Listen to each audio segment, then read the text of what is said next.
আমন্ত্রণ দেশ জনপদ লাইভে, সঙ্গে রয়েছি আমি সাইনা ইসলাম।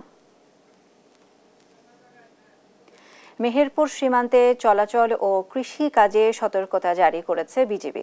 বিস্তারিত জানাতে সরাসরি যুক্ত হচ্ছেন সহকর্মী আখতারুজ্জামান। আখতার, সতর্কতা জারির কারণ কি এবং ফসল ঘরে তুলতে কৃষকরা সমস্যার সম্মুখীন হচ্ছেন কিনা সেখানকার বিস্তারিত নিয়ে জানাবে।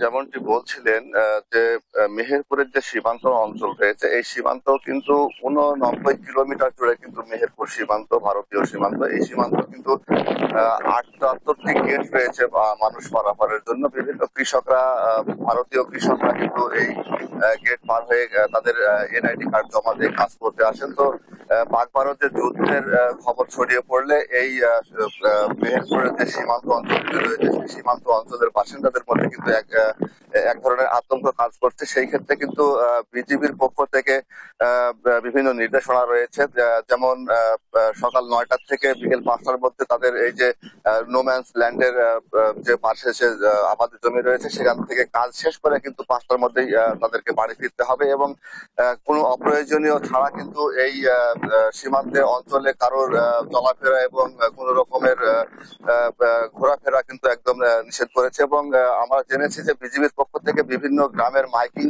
মসজিদের মাইকিং নিষেধ করা হয়েছে যে সেখানে অপ্রয়োজনে যেন সীমান্ত অঞ্চলে কোনো লোকজনের চলাচল এবং যাতায়াত না থাকে।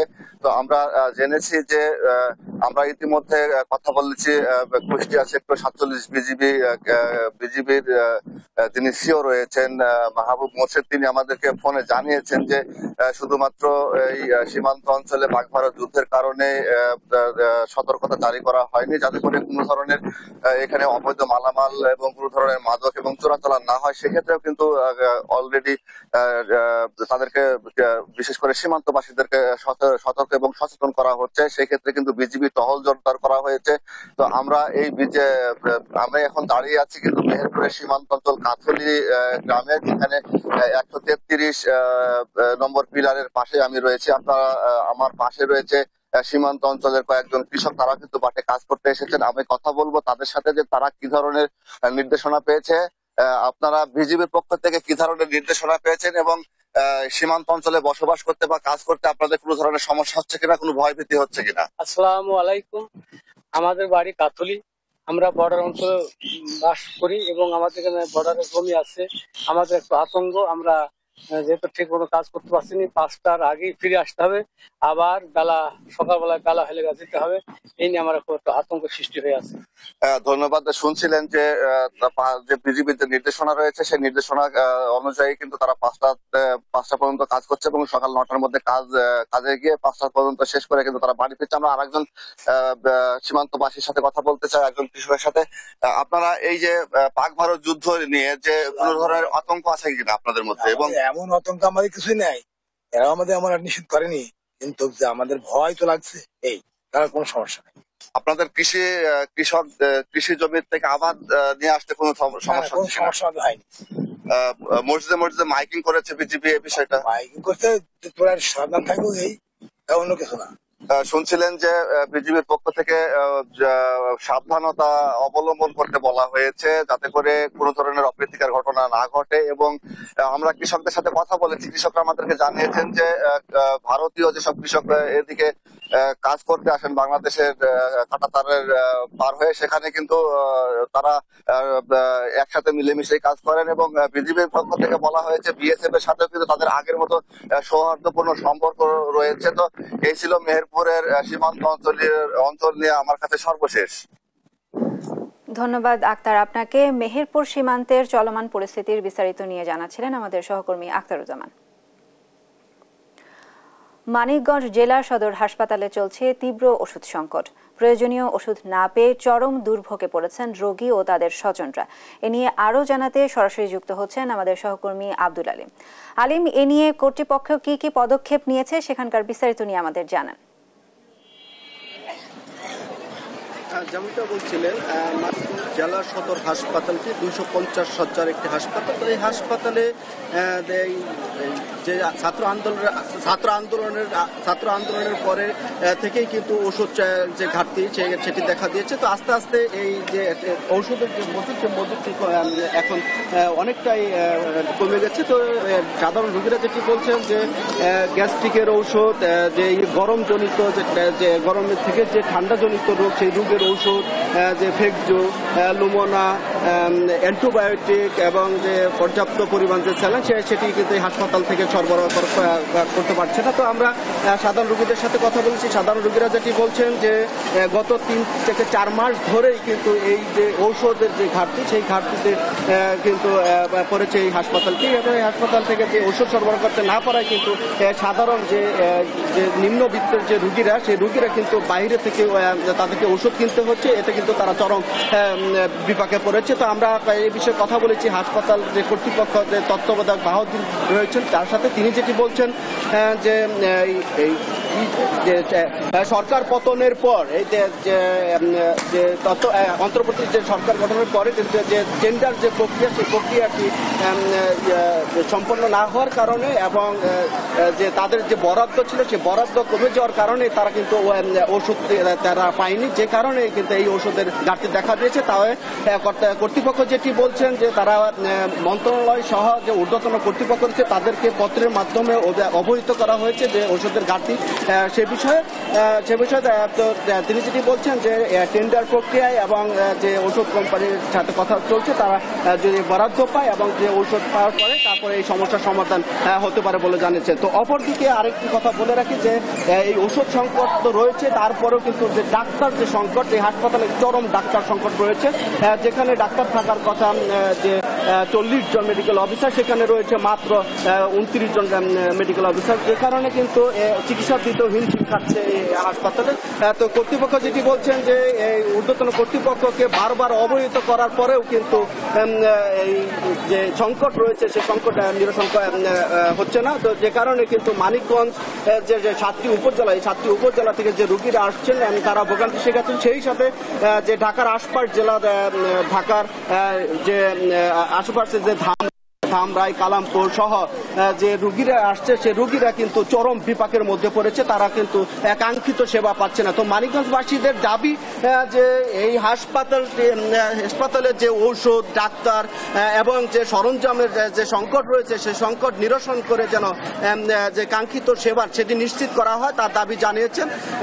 তো সব মিলে বলা যায় যে হাসপাতালে যে শিক্ষা ব্যবস্থা, স্বাস্থ্য ব্যবস্থা সেটি কিন্তু চরম আকার ধারণ করেছে। তো এই ছিল আমার কাছে মানিকগঞ্জ জেলা সদর হাসপাতাল থেকে যে ঔষধ এবং চিকিৎসা সংকটের যে অবস্থা, তার সর্বশেষ খবর। ধন্যবাদ আলিম আপনাকে। মানিকগঞ্জ জেলা সদর হাসপাতালে চিকিৎসা এবং ওষুধ সংকটে রয়েছে এবং সে বিষয়ে শরীয়তপুর সদর হাসপাতালে দালালের দৌরাত্ম্য বাড়ায় সেবা নিতে ভোগান্তিতে পড়েছেন রোগীরা। এ নিয়ে আরও জানাতে সরাসরি যুক্ত হচ্ছেন সহকর্মী সাইফুল ইসলাম আকাশ। দালাল চক্রের দৌরাত্ম্য রোধে প্রশাসন অভিযান চালায় না, আমাদের এই বিষয়ে বিস্তারিত নিয়ে জানাবেন। শাহিনা, শরীয়তপুর 100 শয্যা যে হাসপাতালটি রয়েছে সেখানে কিন্তু প্রতিনিয়তই দালালের দৌরত্ব বেশ থাকে। এর কারণে কিন্তু এখানে যারা রোগী ও রোগী স্বজনরা রয়েছে তারা কিন্তু ভোগান্তিতে পড়ে থাকেন এবং বিড়ম্বনা পড়ে থাকে। এই মুহূর্তে অবস্থান করছি সদর হাসপাতালের বহির্বিভাগের সামনে। এখানে যারা রোগী ও রোগীর স্বজনরা রয়েছে তাদের সাথে আমরা কথা বলে দেখেছি।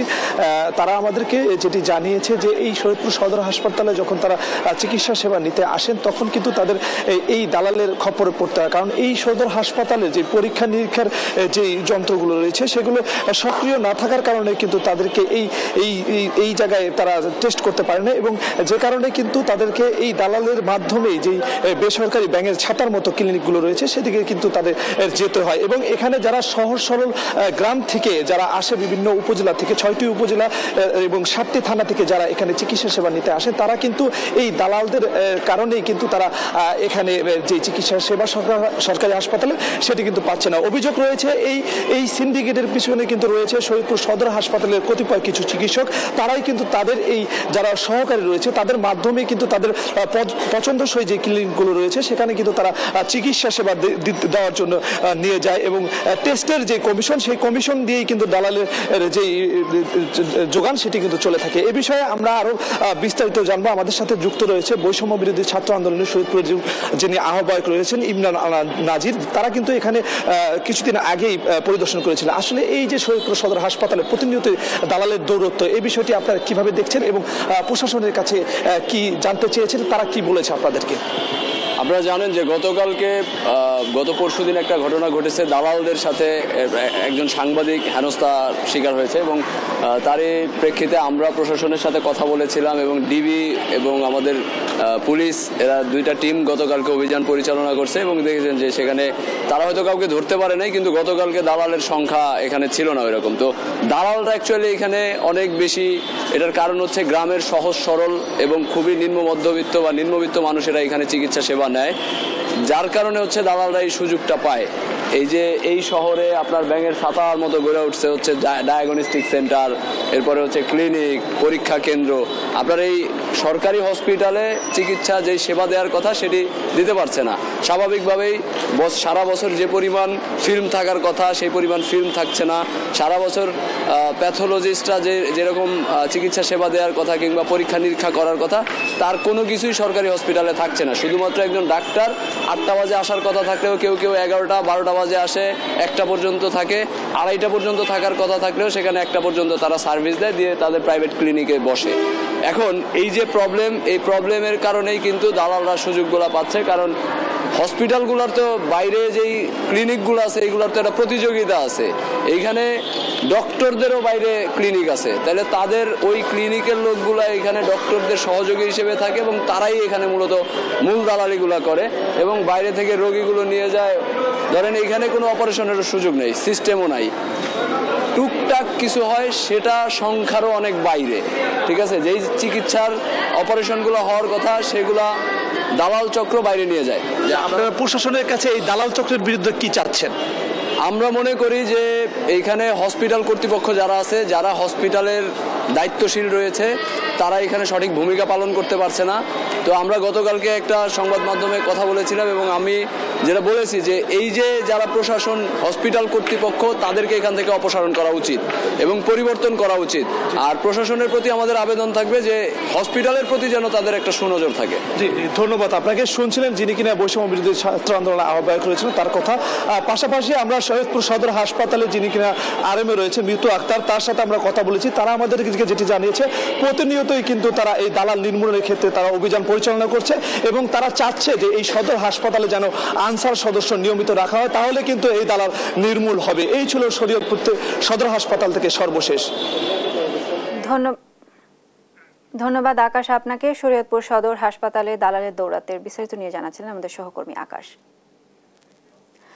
ঢাকা বিশ্ববিদ্যালয়ের ছাত্রদল নেতা এবং শিক্ষা ও গবেষণা ইনস্টিটিউটের ছাত্র শাহরিয়ার আলম শামু হত্যাকে কেন্দ্র করে উত্তপ্ত ঢাবি ক্যাম্পাস।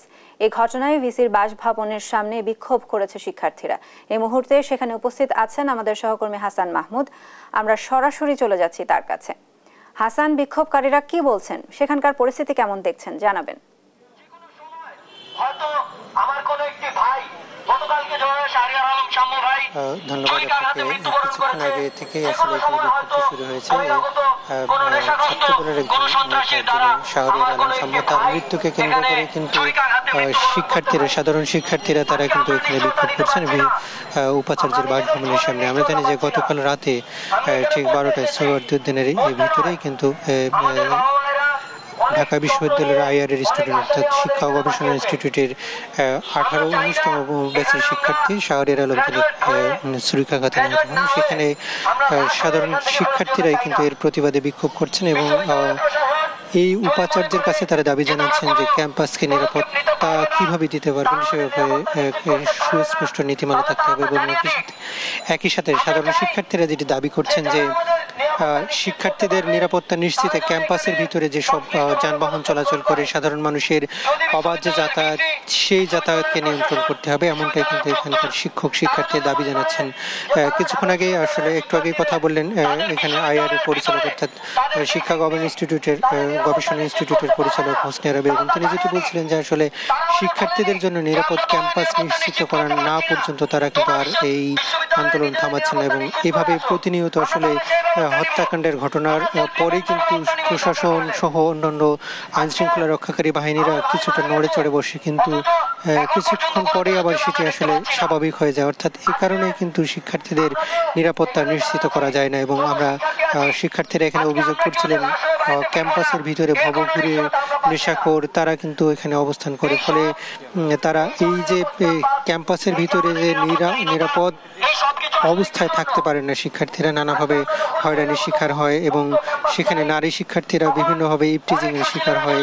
এ কারণেই কিন্তু এই যে শিক্ষার্থীরা আসলে বিভিন্নভাবে হয়রানির শিকার হয় এবং নানাভাবে আসলে হয়রানির পরে আমরা দেখতে পাচ্ছি যে আজকে একটা হত্যাকাণ্ডের মতো ঘটনা ঘটেছে। ফলে তারা আসলে নিরাপদ ক্যাম্পাসের দাবিতে এখানে অবস্থান কর্মসূচি গ্রহণ করেছেন এবং কিছুক্ষণ পরে এখানে শিক্ষার্থী শাহরিয়ার আলম সামনের মরদেহ সেটি নিয়ে আসা হবে এবং এখান থেকে রাজু ভাস্কর্যের সামনে কিন্তু তার নামাজের জানাজা হবে ঠিক 12টায়, এমনটাই কিন্তু আমরা জানতে পেরেছি এবং তারই প্রস্তুতি কিন্তু আমরা দেখতে পাচ্ছি। এবং শিক্ষার্থীরা যেটি দাবি করছেন যে ক্যাম্পাসকে অবশ্যই নিরাপত্তা দিতে হবে এবং সাধারণ শিক্ষার্থীদের যে অনিরাপদ ক্যাম্পাস, সেখানে সাধারণ মানুষ এবং যারা ভবঘুরে তাদেরকে কোনোভাবে আসলে অবাধ বিচরণ ক্যাম্পাসের ভিতরে তারা দেখতে চান না এবং সেটাই কিন্তু এখানকার শিক্ষার্থীর দাবি জানাচ্ছেন। তো এই ছিল আমার কাছে এখান থেকে সবশেষ পরিস্থিতি। ধন্যবাদ হাসান আপনাকে। ডাবি ক্যাম্পাসে সাম্য হত্যার প্রতিবাদে চলছে বিক্ষোভ, সেখানকার বিস্তারিত দেখছেন দেশ জনপদ লাইভ। মুন্সিগঞ্জের কাটাখালী খাল ভরাট করে দখল করেছে অসাধুরা। এ নিয়ে আরও জানাতে সরাসরি যুক্ত হচ্ছেন আমাদের সহকর্মী সুমিত সরকার। সুমন, দখলদার উচ্ছেদে সংশ্লিষ্ট কর্তৃপক্ষে কার্যকর পদক্ষেপ নিচ্ছে কিনা, সেখানকার পরিস্থিতি কেমন দেখছেন জানাবেন।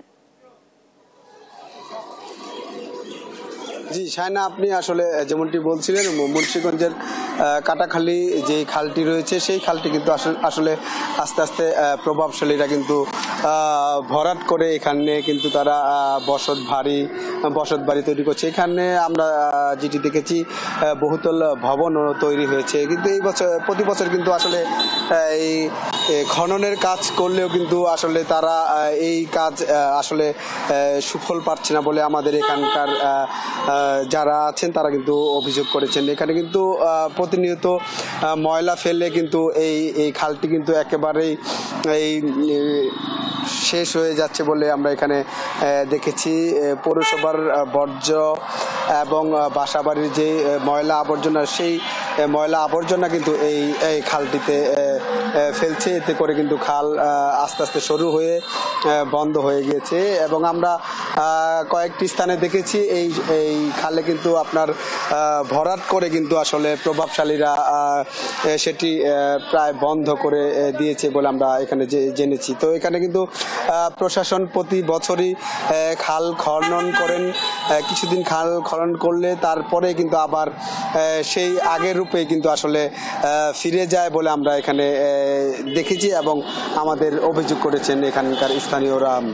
তো এই খালটিতে একসময় মুন্সিগঞ্জের ধলেশ্বরী নদী থেকে একেবারে পদ্মা নদীতে মিলিত হতো এই খাল দিয়ে। এখানে কিন্তু একসময় বড় বড় নৌযান চলতো, লঞ্চ চলতো, ট্রলার চলতো। এখান থেকে কিন্তু দিঘির পার, পুরা বাজার এবং বিভিন্ন স্থানে কিন্তু এই খালটি দিয়ে কিন্তু আসলে যাতায়াত করতো এখানকার যাত্রীরা। তো এই খালটি আসলে কালের বিবর্তনে আসলে কিন্তু সেটি প্রায় বিলীন হয়ে গিয়েছে। এখন আর এই খাল দিয়ে কিন্তু দিঘির পার তথা পদ্মা নদীতে যাওয়া যায় না। এক সময় এই খাল দিয়ে কিন্তু সরাসরি আসলে এই পদ্মা নদীতে যাওয়া যেত। তো সব মিলিয়ে কিন্তু এখানকার স্থানীয়রা কিন্তু আপনার খাল ভরাট করে কিন্তু বসতঘর, ব্যবসা প্রতিষ্ঠান সহ সকল কিছু আসলে কিন্তু তৈরি করছেন। তো এখানে আমরা প্রশাসনের সাথে কথা বলেছিলাম, তারা যেটি জানিয়েছেন যে তারা প্রতি বছরই কিন্তু এই খাল খনন করেন এবং তারপরে কিন্তু কিছু অসাধু ব্যবসায়ী এবং দোকান ঘর নির্মাণ করে এই খালটি কিন্তু আসলে দখল করছে বলে আমাদেরকে এখানে অভিযোগ করছে। তো এখানে কিন্তু আসলে কিছু কালভার্টও তৈরি হয়েছে। কাটাখালী এই কাটাখালী যে বাজারটি রয়েছে, এই বাজারে কিন্তু একসময় চট্টগ্রাম এবং বিভিন্ন অঞ্চল থেকে কিন্তু বড় বড় জাহাজও কিন্তু আসলে এই খালে কিন্তু প্রবেশ করত।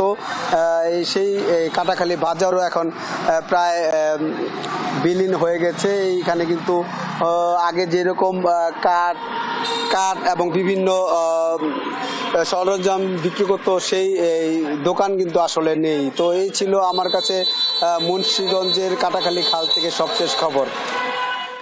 ধন্যবাদ সুমন আপনাকে। মুন্সিগঞ্জ থেকে সরাসরি যুক্ত ছিলেন আমাদের সহকর্মী সুমিত সরকার। ময়মনসিংহের রেলওয়েতে অবৈধ স্থাপনা উচ্ছেদে অভিযান শুরু করেছে রেলওয়ের ভ্রাম্যমাণ আদালত। এ নিয়ে আরও জানাতে যুক্ত হচ্ছেন সহকর্মী ইলিয়াস আহমেদ। ইলিয়াস, উচ্ছেদে অভিযান কেমন চলছে বিস্তারিত নিয়ে জানাবেন। 11টা থেকে উচ্ছেদ অভিযান শুরু হয়েছে। অর্থাৎ দর্শক, আমরা যেমনটা বলছিলাম, ময়মনসিংহের রেলওয়েতে অবৈধ স্থাপনা উচ্ছেদে অভিযান শুরু হয়েছে। এ নিয়ে আমাদের সহকর্মী সংযুক্ত ছিলেন আমাদের সাথে। আমরা সরাসরি চলে যাচ্ছি ইলিয়াস আহমেদের কাছে। ইলিয়াস, যেমনটা বলছিলাম যে উচ্ছেদ অভিযান কিরকম চলছে সেখানকার বিস্তারিত নিয়ে আমাদের জানান। সকাল 11টা থেকে উচ্ছেদ অভিযান শুরু হয়েছে। অর্থাৎ রেলওয়ের ভ্রাম্যমাণ আদালত সেই উচ্ছেদ অভিযানের নেতৃত্ব দিচ্ছেন। আমরা এখন রয়েছি শান্তিপাড়া রেল ক্রসিং বাজার এলাকায় রয়েছি। এই বাজারটির দুই পাশে কিন্তু অবৈধ স্থাপনা গড়ে তোলা হয়েছিল দীর্ঘদিন ধরে, যার কারণে কিন্তু এই উচ্ছেদ অভিযান পরিচালনা করা হচ্ছে। অর্থাৎ রেলওয়ে কর্তৃপক্ষ বিগত কয়েকদিন ধরেই কিন্তু তারা মাইকিং করে আসছিলেন। অর্থাৎ যারা অবৈধ স্থাপনায় ব্যবসা বাণিজ্য করে আসছেন তাদের দোকানপাট থেকে মালামাল সরিয়ে নেওয়ার আহ্বান কিন্তু তারা জানিয়েছিলেন। অর্থাৎ এরপরেও কিন্তু আমরা দেখেছি অনেক দোকানি তারা কিন্তু মালামাল সরাননি। অর্থাৎ যার কারণে দোকান উচ্ছেদের পাশাপাশি তাদের যে ক্ষয়ক্ষতি, সেই ক্ষয়ক্ষতি কিন্তু অনেক হয়েছে। সেই আমরা দেখেছি ইতিমধ্যেই শান্তিপাড়া রেল ক্রসিং বাজার এলাকায় দুই পাশে অসংখ্য দোকানপাট গড়ে তোলা হয়েছিল। ব্যবসায়ীরা সেই দোকানপাট গড়ে তুলে কিন্তু দীর্ঘদিন ধরে তারা ব্যবসা পরিচালনা করে আসছিলেন। অর্থাৎ তারাও কিন্তু ভাবতে পারেনি যে আজকে এই উচ্ছেদ অভিযান শুরু হবে। অর্থাৎ বিগত সময়েও ব্যবসায়ীরা বলছিলেন যে অনেক সময় কিন্তু সেই উচ্ছেদ অভিযানের ঘোষণা কিন্তু দেওয়া হয়, তারপরেও কিন্তু উচ্ছেদ অভিযান হয়নি। সেই লক্ষ্যে কিন্তু ব্যবসায়ীরা তাদের যে দোকানে যে প্রয়োজনীয় মালামাল ছিল সেই মালামাল কিন্তু তারা সরাননি। অর্থাৎ যার কারণে কিন্তু ক্ষয়ক্ষতির পরিমাণ অনেক হচ্ছে। সেই বিষয়টি আমরা লক্ষ্য করেছি। এখনো পর্যন্ত উচ্ছেদ অভিযান শুরু হয়েছে। অর্থাৎ শান্তিপাড়া থেকে উচ্ছেদ অভিযান শুরু হওয়ার সেই উচ্ছেদ অভিযান কিন্তু একেবারেই রেলওয়ে স্টেশন পর্যন্ত এই উচ্ছেদ অভিযান চলবে, সেই বিষয়টি কিন্তু আমরা লক্ষ্য করেছি। অর্থাৎ এই উচ্ছেদ অভিযানটিকে আপনি কিভাবে দেখছেন? এটা আমি দেখছি আসলে সরকার থেকে অনেকবারই আমি যেটা শুনছি যে নিষেধ করা হয়েছে আর কি। হয়তো যারা ব্যবসায়ী লোক আছে ওরা চিন্তা করছে হয়তো বা আমাদের জন্য কিছু অপেক্ষা থাকবে বা আমাদের সময় দিবে, মানে বারবার ওনারা চিন্তা ভাবনা করছে। আসলে সরকারি জায়গায় একসময় তো ছাড়তে হবে, এটা তো কারো লিখিত দলিলপত্র নাই, তাই না? এখন ঘটনা হচ্ছে কি, অন্ত সাধারণ পাবলিক যারা ব্যবসায়ী এদের তো একটা ভালো ধরনের ক্ষতিগ্রস্ত হয়ে গেল। সেই জন্য কে এটা কে বা কারা এটা রক্ষা করার তো আমরা কিছু বুঝতেছি না, যেহেতু সাধারণ পাবলিক হিসাবে। তো আসলে এটা কি জিনিস হইতেছে এটা আমরা কি বলবো, এটা ভাষা প্রকাশ করা যায় না আর কি। অনেকের তো অনেক ধরনের ক্ষতিগ্রস্ত হয়ে গেছে, তাই না? তিনি বলছিলেন যে ব্যবসায়ীরা কিন্তু এমনটি আশঙ্কা করেনি, যার কারণে কিন্তু ব্যবসায়ীদের যে ক্ষতির পরিমাণ, সেই ক্ষতির পরিমাণ বেশি হচ্ছে, সেই বিষয়টি কিন্তু সাধারণ মানুষ বলছিলেন। অর্থাৎ আমরাও কিন্তু লক্ষ্য করেছি যে ব্যবসায়ীরা কিন্তু সেই বিষয়টি কিন্তু তারা বুঝতে পারেনি। অর্থাৎ আজকে যে উচ্ছেদ অভিযান হবে, অর্থাৎ এত বড় পরিসরে উচ্ছেদ অভিযান হবে, সেই বিষয়টি কিন্তু তারা ভাবতে না পারায় তাদের যে ক্ষয়ক্ষতি, সেই ক্ষয়ক্ষতির পরিমাণটা হয়তো কিছুটা বেশি হচ্ছে। অর্থাৎ একেবারেই আমরা দেখছি যে ঘুরিয়ে দেওয়া হয়েছে সবকিছু, এবং সেই যে কার্যক্রম চলছে সেটি কিন্তু আজকে দিনভর চলবে। যে ভ্রাম্যমাণ আদালত রয়েছে, সেই আদালতের যারা নেতৃত্বে রয়েছেন তারা আমাদেরকে সেই বিষয়টি জানিয়েছেন। এই যে উচ্ছেদ অভিযানের কারণে ক্ষয়ক্ষতি কেমন হচ্ছে আপনি মনে করেন? বহু টাকা, কোটি কোটি টাকা যাচ্ছে। এই নমুনা হলো 1 লাখ মানুষের রিজুক, নিচের পক্ষে 1 লক্ষ লোকের এই বেকার হয়ে গেছে। 2 লক্ষ লোক অনেক গরিব মানুষেরা কি পরিমাণ ক্ষতি, এটার হিসাব ঘরে দৌড় করবো। এইখানে দোকানপাট গড়ে তোলার আগে চিন্তা ভাবনা করা উচিত ছিল কিনা যে সেটা রেলওয়ের জায়গা তো রেলওয়েরই, গরিব মানুষ কইরা জায়গা কই যাইবে, তারা কই যাইবে? কিছুই তো এই যে লোক কি করে খাইবো, কিছুই তো করার কিছু নাই। বাংলাদেশে কি আছে করবার মতো? কিচ্ছুই তো নাই। লেখাপড়া করতেছে, চাকরি নাই, পোলা মানে করে খাইতেছে। এটাই তো আমার 2 বেকার বই রয়েছে, আমরা ব্যবসা করতেছি, সব ভাঙিয়ে দিলে আমার কি করে লাগবো, এটা আর কিছু না। এখানকার সাধারণ ব্যবসায়ী যারা আছেন তারা বলছিলেন যে সিটি কর্পোরেশন থেকে তারা কিন্তু লিজে নিয়ে সেখানে দোকানপাট করে কিন্তু তারা এই ব্যবসা পরিচালনা করে আসছিলেন। অর্থাৎ এখানে অনেক শিক্ষিত বেকার যুবকরাও কিন্তু এখানে ব্যবসা বাণিজ্য তারা করে আসছিলেন, এবং যার কারণে আসলে উচ্ছেদ অভিযান করার কারণে কিন্তু আজকের যে ক্ষয়ক্ষতি সেটি কিন্তু অনেক হয়েছে। এবং রেলওয়ে কর্তৃপক্ষ আমাদেরকে বলছেন যে তারা তাদের জমিটুকু মুক্ত করার লক্ষ্যে তাদের যে অভিযান কার্যক্রম সেটি কিন্তু চলমান থাকবে, সেই বিষয়টি কিন্তু তারা বলছিলেন। আমরা দেখেছি যে উচ্ছেদ অভিযানে কিন্তু সেনাবাহিনী সহ বাংলাদেশ পুলিশ এবং জিআরপি থানা পুলিশ সহ কিন্তু আইনশৃঙ্খলা বাহিনী সকাল থেকেই শান্তিপাড়া বাজারে কিন্তু তারা অবস্থান নিয়েছেন, এবং সেই উচ্ছেদ অভিযানে যেন কোনো ধরনের বিশৃঙ্খলা না হয় সেই লক্ষ্যে কিন্তু তারা চেষ্টা চালিয়ে যাচ্ছেন। এবং আমরা দেখেছি যে উচ্ছেদ অভিযানের নেতৃত্বে যিনি রয়েছেন, অর্থাৎ বাংলাদেশ রেলওয়ের ভূ সম্পত্তি কর্মকর্তা নাসিরউদ্দিন মাহমুদ রয়েছেন, তিনি কিন্তু রয়েছেন উচ্ছেদ অভিযানের নেতৃত্ব দিচ্ছেন, এবং তিনি বলছেন যে তাদের উচ্ছেদ অভিযান কার্যক্রম কিন্তু চলমান থাকবে যতক্ষণ না পর্যন্ত তাদের যে আমরা একটু জানতে চাই, একজন নির্বাহী ম্যাজিস্ট্রেট রয়েছেন, আমরা একটু জানতে চাই উচ্ছেদ অভিযান কি চলমান থাকবে কিনা আজকে দিনভর? এটা মূলত আমরা রেলওয়ের এখানে স্যার আছে, স্যারই করতেছে, আমরা জেলা প্রশাসন থেকে সার্বিক আইন শৃঙ্খলা দেখতেছি এবং এটা চলমান থাকবে এবং স্যার বিস্তারিত বলবেন। রেলওয়ের বিভাগীয় ভূ সম্পত্তি কর্মকর্তা নাসিরউদ্দিন মাহমুদ রয়েছেন, অর্থাৎ যিনি নেতৃত্ব দিচ্ছেন। একটু জানতে চাই হঠাৎ করে এত বড় পরিসরে উচ্ছেদ অভিযান করার কারণটা কি? এটা তো হঠাৎ করে না, আসলে বাস্তবতা হলো আপনারা জানেন রাজনৈতিক পট পরিবর্তনের পরে 15ই আগস্ট আমাদের রেল মন্ত্রণালয়ে একটা গণবিজ্ঞপ্তি দেওয়া হয়েছিল যে যারা অবৈধ আছেন রেলের ভূমিতে তারা নিজ উদ্যোগে সরে যান, না হলে আমরা আইনানুগ ব্যবস্থা গ্রহণ করব। তারই প্রেক্ষাপটে বিভিন্ন জেলায় আমরা করতেছি, তারই প্রেক্ষাপটে এখানে আজ ময়মনসিংহ উচ্ছেদ অভিযান পরিচালনা এখন তো চলমান, দেখা যায় কতগুলো হয়, শেষ হলে বোঝা যাবে। অভিযান চলমান, হ্যাঁ অভিযান চলছে। এটা কি সারা বাংলাদেশই হবে? সারা বাংলাদেশেই চলছে। রেলওয়ের বিভাগীয় ভূ সম্পত্তি কর্মকর্তা নাসিরউদ্দিন মাহমুদ বলছিলেন যে সারা বাংলাদেশেই তাদের যে উচ্ছেদ অভিযান কার্যক্রম সেটি কিন্তু চলমান থাকবে, অর্থাৎ তাদের যে জায়গাটুকু রয়েছে সেই জায়গাটুকু কিন্তু বিভিন্ন সময়ে রাজনৈতিক প্রভাবের কারণে কিন্তু বেদখল হয়ে গিয়েছিল, সেই জায়গাগুলো তাদের দখলে নেওয়ার জন্য এই উচ্ছেদ অভিযান। এই ছিল আমার কাছে ময়মনসিংহ থেকে উচ্ছেদ অভিযান নিয়ে সর্বশেষ তথ্য। ধন্যবাদ ইলিয়াস আপনাকে। ময়মনসিংহ থেকে উচ্ছেদ অভিযানের বিস্তারিত নিয়ে জানাচ্ছিলেন আমাদের সহকর্মী ইলিয়াস আহমেদ।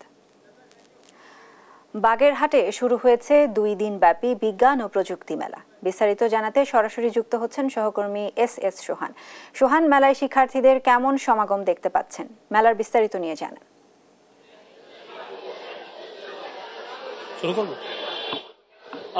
বাগেরহাটে 2 দিন ব্যাপী বিজ্ঞান ও প্রযুক্তি মেলা শুরু হয়েছে। বাগেরহাট শহরের স্বাধীনতা উদ্যানে আজ বুধবার বাগেরহাটের জেলা প্রশাসক আহমেদ কামরুল হাসান এই মেলার উদ্বোধন করেছেন। আমরা যদি এই মেলা বিষয়ে আপনাদেরকে একটু জানাতে চাই, এই মেলায় সব মিলিয়ে 10টি স্টল অংশগ্রহণ করেছে। বিভিন্ন উপজেলা পর্যায়ের বিভিন্ন শিক্ষা প্রতিষ্ঠান এবং উপজেলা প্রশাসনের পক্ষ থেকে কিন্তু এখানে শিক্ষার্থীরা অংশগ্রহণ করেছে। আমরা দেখেছি বিভিন্ন পর্যায়ে তারা বিভিন্ন নিজেদের যে ইনোভেশন সেই বিষয়গুলো কিন্তু তারা ফুটিয়ে তুলেছে। ভবিষ্যৎ সুষ্ঠু বিশ্ব এবং পরিবেশ বান্ধব বিশ্ব গড়ার জন্য তারা নানা রকম প্রজেক্ট কিন্তু এখানে প্রদর্শন করেছেন। আমরা একটু এখানে আছে কচুয়া উপজেলা থেকে যে টিমটি আসছে সেই টিমের সাথে একটু আমরা কথা বলতে চাই। তারা কি বানিয়েছে আমরা একটু তাদের মুখেই শুনবো। আসলে কি বানিয়েছে? নমস্কার, আমরা সরকারি করোনেশন সুবান পাইলট মডেল মাধ্যমিক বিদ্যালয় কচুয়া বাগেরহাট থেকে এসেছি। আমি 10ম শ্রেণীর বিজ্ঞান বিভাগের ছাত্রী। আমরা ভলকানোর মডেল তৈরি করেছি। আমাদের দেশে ভলকানো নেই, কিন্তু বাইরের দেশে পৃথিবীতে কোথাও না কোথাও এটা আছে। এটা কিভাবে বিক্রিয়া করে চারিদিকে কিরকম পরিবেশ সৃষ্টি করে সেটা দেখানোর জন্য আমরা এই মডেলটি তৈরি করেছি। তারপর এর থেকে কিভাবে সীসা বের হয়, চারিদিকে কিভাবে সীসা ছড়িয়ে পড়ে সেটা দেখানোর জন্য এই মডেলটি তৈরি করেছি। এর কচুয়ার পাশেই আছে মোরেলগঞ্জ উপজেলা থেকে যে টিম আসছে সেই টিম। মোরেলগঞ্জ উপজেলা টিমের কাছে একটু জানতে চাবো যে তারা আসলে কি তৈরি করেছে। আপনারা এই একটি বাক্সর মধ্যে দেখা যাচ্ছে পানি, কি নিয়ে আসছেন এখানে এবং কি দেখাচ্ছেন মানুষকে? আমাদের কলেজে এবার মূল প্রতিপাদ্য ছিল যে কম খরচে পরিবেশ বান্ধব এবং ডিজিটাল কোনো প্রযুক্তি বিনির্মাণ। সেই প্রেক্ষাপটে আমরা সুপেয় পানির অভাব, আমাদের যেহেতু মোরেলগঞ্জ একটি অন্যতম উপকূলীয় স্থান, সেই প্রেক্ষাপটকে ধারণ করে আমাদের সুপেয় পানির একটি অভাব রয়েছে। এজন্য আমরা পানি অপচয় রোধ প্রকল্পটি বিনির্মাণ করেছি, যার মাধ্যমে আমরা অত্যন্ত কম খরচ, যেহেতু বাংলাদেশ একটি তৃতীয় বিশ্বের দেশ, সেই বিশ্বে দাঁড়িয়ে আর কি একটি ব্যয়বহুল একটি প্রকল্প বিনির্মাণের থেকে একটি কম খরচে একটি পরিবেশ বান্ধব প্রযুক্তি বিনির্মাণই যে একটি শ্রেষ্ঠ পন্থা হতে পারে, এই বিশ্বাস রেখে আমরা পানি অপচয় রোধ প্রকল্পটি নির্মাণ করেছি। আপনারা শুনছিলেন যে মোরেলগঞ্জ উপজেলা থেকে যে দলটি এসেছে শিক্ষার্থীদের, তারা কিন্তু পানির অপচয় কিভাবে কমানো যায় সেই প্রকল্প তারা আবিষ্কার করেছেন। এবং আমরা যদি আপনাদেরকে দেখাতে চাই, এখানে কিন্তু এই মুহূর্তে বাগেরহাটের জেলা প্রশাসক আহমেদ কামরুল হাসান সহ এখানকার যারা কর্মকর্তা রয়েছেন তারা কিন্তু এখানে পরিদর্শন করছেন। আমরা একটু জেলা প্রশাসক মহোদয়ের সাথে কথা বলতে চাই যে এই যে বিজ্ঞান মেলা এবার আয়োজন করা হলো জাঁকজমকভাবে, এই মেলা আয়োজনের আসলে উদ্দেশ্যটা যদি একটু জানাতেন আমাদেরকে। ধন্যবাদ আপনাদেরকে। আমাদের উদ্দেশ্য হচ্ছে আসলে স্কুল পর্যায়ে বা কলেজ পর্যায়ে যারা শিক্ষার্থী রয়েছে তাদের মধ্যে বিজ্ঞান সচেতনতাটা গড়ে তোলা। এবং আমরা বাগেরহাটের যে বিদ্যালয়গুলো এখানে এসেছে, আপনারা জানেন যে বিভিন্ন উপজেলা থেকে এসেছে, তারা প্রতিযোগিতা করে এখানে এসেছে এবং এখানে তাদের যে অত্যন্ত চমৎকার কিছু প্রজেক্ট আমাদের দেখাচ্ছে। আমরা আশা করি যে যারা কাজ করছেন তারা নিজেদের আমি তাদের যে অভিভাবক বা শিক্ষকদের যে অনুপ্রেরণা ছিল সেটা তো আছেই। আমাদের মূল উদ্দেশ্য হচ্ছে আজকের যে প্রজেক্টগুলো রয়েছে এগুলো দেখে নতুন যারা অন্যান্য শিক্ষার্থী রয়েছে তাদের মধ্যে যেন বিজ্ঞান চেতনা গড়ে ওঠে এবং তাদের মধ্যে যদি উদ্ভাবনী মনোভাব গড়ে ওঠে, আমরা আশা করছি যে এর মাধ্যমে একাধারে তাদের ফলাফলে যেমন ভালো আসবে, যদি বিজ্ঞান বিভাগে পড়াশোনা করে তাদের ফলাফল ভালো হবে, পাশাপাশি ছাত্রছাত্রীদেরকে শিক্ষার প্রতি আর উদ্বুদ্ধ। কারণ আপনারা সকলে জানেন যে বিজ্ঞান বিষয়ে পড়াশোনা করতে হলে কিছুটা ডেমনস্ট্রেশন লাগে, কিছুটা প্র্যাকটিক্যাল করতে হয়, কনসেন্ট্রেশনটা বাড়ে এবং এর মাধ্যমে ছাত্রছাত্রীরা তাদের যে নলেজ রয়েছে সেটাকে প্র্যাকটিক্যালি করতে পারবে এবং ভবিষ্যতে উদ্ভাবনী আর অন্যান্য যে সেক্টর আছে সেখানে তারা অবদান রাখতে পারে। এবং ওভারঅল আমরা মনে করছি যে বাগেরহাটের যে 9টা উপজেলা রয়েছে, সবগুলো উপজেলায় যদি এরকম ছড়িয়ে দিতে পারি আমরা, তাহলে অবশ্যই বিজ্ঞান বিজ্ঞান আমাদের যে চর্চা সেটার প্রসার বাড়বে এবং বাগেরহাটের বিজ্ঞান শিক্ষার ক্ষেত্রে এটা বড় অবদান রাখতে পারবে। ধন্যবাদ। আপনারা শুনছিলেন জেলা প্রশাসকের মুখ থেকে যে কি কারণে এই বিজ্ঞান মেলার আয়োজন করা হয়েছে। আসলে এখানে আমরা শিক্ষার্থীদের যেসব মডেল দেখেছি তারা কিন্তু মূলত পরিবেশ বান্ধব এবং ব্যয় কমানোর বিভিন্ন মডেল এখানে উপস্থাপন করেছেন। তারা ভূমিকম্প নিরোধ বাড়ির মডেলও কিন্তু এখানে উপস্থাপন করেছেন। সব কিছু মিলিয়ে আয়োজকদের ইচ্ছা হচ্ছে যাতে শিক্ষার্থীরা বিজ্ঞান মনস্ক হয় এবং ভবিষ্যৎ সুন্দর এবং সুষ্ঠু পৃথিবী যাতে এই শিক্ষার্থীরা বড় হয়ে বিনির্মাণ করতে পারে সেই উদ্দেশ্যেই এই বিজ্ঞান মেলার আয়োজন করা হয়েছে এবং আগামীকাল বৃহস্পতিবার বিকেলে কিন্তু পুরস্কার বিতরণের মাধ্যমে এই মেলা শেষ হবে বলে। বাগেরহাটে চলছে 2 দিনব্যাপী বিজ্ঞান ও প্রযুক্তি মেলা, সেখানকার বিস্তারিত নিয়ে জানাচ্ছিলেন আমাদের সহকর্মী সোহান। দিনাজপুরের বিভিন্ন হাটে উঠতে শুরু করেছে বোরো মৌসুমের ধান। চাষিরা বলছেন মৌসুমের শুরুতেই ব্যবসায়ীরা দাম নিয়ন্ত্রণ করছেন, যার ফলে তারা উৎপাদন খরচ চলতেই হিমশিম খাচ্ছেন। এ নিয়ে আরও জানাতে যুক্ত হচ্ছেন আমাদের সহকর্মী হারুনুর রশিদ। হারুন, চাষিরা কি বলছেন এই মূল্য পতন নিয়ে, সেখানকার বিস্তারিত নিয়ে আমাদের জানান। জি ধন্যবাদ। আপনি জানেন যে দিনাজপুরে 1,74,422 হেক্টর জমিতে বোরো ধান আবাদ হয়েছে এবং এর মধ্যে 40% ধান কিন্তু কৃষক কেটে তার ঘরে নিয়েছে এবং সেই ধানগুলো বাজারে বিক্রি করতে যে বড় ধরনের বিপত্তিতে পড়েছে। এই মুহূর্তে ধানের দাম প্রায় সপ্তাহের ব্যবধানে 200 টাকার দাম কমে গেছে। এতে করে কৃষকরা কিন্তু ব্যাপক পরিমাণে ক্ষতিতে পড়ার সম্ভাবনা দেখা দিয়েছে। এর মধ্যেই কিন্তু এখনো 60% ধান কিন্তু কর্তন বাকি আছে। এই 60% ধান কাটা শেষ হলে চাহিদা বাজারে কিন্তু ব্যাপক পরিমাণে ধান আমদানি হতে শুরু করবে। এতে করে কিন্তু ধানের দাম পড়ে যাওয়ার একটা সম্ভাবনা দেখা দিয়েছে। তো কৃষকদের সঙ্গে কথা বলে কৃষকরা বলেন যে যদি সরকারিভাবে ধান প্রসেসিং যে ব্যবস্থাপনা আছে সেটা যদি ইউনিয়ন পর্যায়ে করা হয় তাহলে কৃষকরা কিছুদিন ধানটা নিজেদের নিয়ন্ত্রণে রেখে সেই ধানটা কিন্তু বাজারে বিক্রি করতে পারলে কিছুটা দাম পেত, কিন্তু সেই সুযোগটাও কিন্তু নেই, কারণ সরকারিভাবে এই ধরনের কোনো উদ্যোগ নাই। সরকারিভাবে যেন এই ধরনের কোনো উদ্যোগ আসে সেই জায়গাটা কিন্তু তারা বারবার করে দেখার জন্য বলেছে। যেহেতু এখন ধান কাটা এখনো 100% বা শতকরা 100% এখনো হয়নি, যেহেতু বাকি আছে 60%, এর মধ্যে যদি সরকার কোনো উদ্যোগ নেয় তাহলে কৃষকরা কিন্তু ন্যায্য দাম পাবে, তা না হলে অনেকটাই ক্ষতিগ্রস্ত হবে, এমনটাই বলেছেন। এই ছিল দিনাজপুর থেকে ধানের বাজার নিয়ে বিস্তারিত। ধন্যবাদ হারুন আপনাকে। দিনাজপুর থেকে ধানের বাজারের বিস্তারিত নিয়ে জানাচ্ছিলেন আমাদের সহকর্মী হারুনুর রশিদ।